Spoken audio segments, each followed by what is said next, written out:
दिल्ली की अवैध फैक्ट्री में लगी भीषण आग में झुलसकर 42 लोगों समेत एक मुशर्रफ भी मारा गया। सिर्फ मुशर्रफ का नाम सुर्खियों में आया क्योंकि उसने आखिरी कॉल अपने जिगरी यार शोभित को लगाया। अंतिम घड़ी में एक मुसलमान को हिंदू दोस्त ही याद आया। भारतवर्ष के लोगों ने इसे एक बड़ी खबर बताया। सेहरा देने वाली इस कॉल की रिकॉर्डिंग जब मीडिया ने चलाई, लोगों की आंखें भर आई। पर बेचारा शोभित सकते में था। वो समझ ही नहीं पा रहा था कि ये क्या हो गया। नियम कायदे तोड़े मालिक ने और भस्म उसका दोस्त हो गया। लोग कह रहे हैं कि मालिक चोर था, मुनाफाखोर था। आग उसी ने लगाई थी क्योंकि वो आदमखोर था। और हो सकता है कि ये अफवाह हो, कसूर बाशिंदों का ही रहा। जब कुछ जलने की बू आई थी, उसी वक्त किसी ने नजर क्यों नहीं उठाई थी? उसी वक्त आग क्यों नहीं बुझाई थी? क्या कह सकते हैं? हवा में पहले ही इतना जहर है, कैसे पता चलता कि आज का ये धुआं कहर है। कुछ फौरन झुलस गए, पर अब क्या हो सकता था?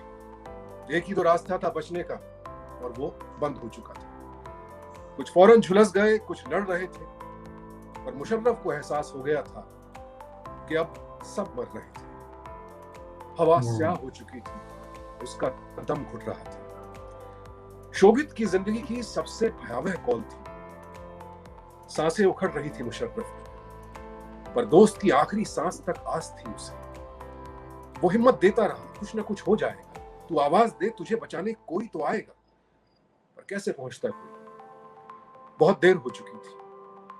गैर कानूनी दुकानों में फंसकर वहां की गलियां तंग हो चुकी थी।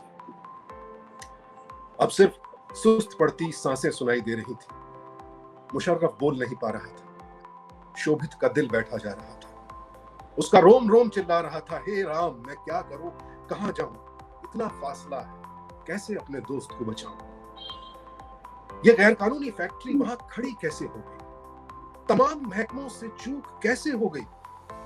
सभी तो आदमखोर नहीं हो गए कहीं? इतिहास में पढ़ा था उसने कि हवा गर्म हो अगर, ये बीमारी महामारी सी फैलती है। गांव, कस्बे, शहर, पूरे के पूरे देश हिलती है। फिर सांस सुनाई देनी भी बंद हो गई। मुशर्रफ मर गया। जाते जाते घर का सरपरस्त अपने दोस्त शोभित को कर गया। मैं जानता हूं शोभित, ये चोट बहुत कड़ी है, चुनौती बहुत ही बड़ी है, पर डरो मत, मैं साथ हूं तुम्हारे। मुशर्रफ की आखिरी फरियाद मैंने भी तो सुनी है। जिम्मेदारी अब मेरे कांधों पर भी तो पड़ी है। तो उठ खड़े हो शोभित, आग बुझी नहीं है कभी। इससे पहले कि हवा और गर्म हो जाए, इसे बुझाना होगा। आदमखोरों से मुल्क बचाना होगा। क्या बात है।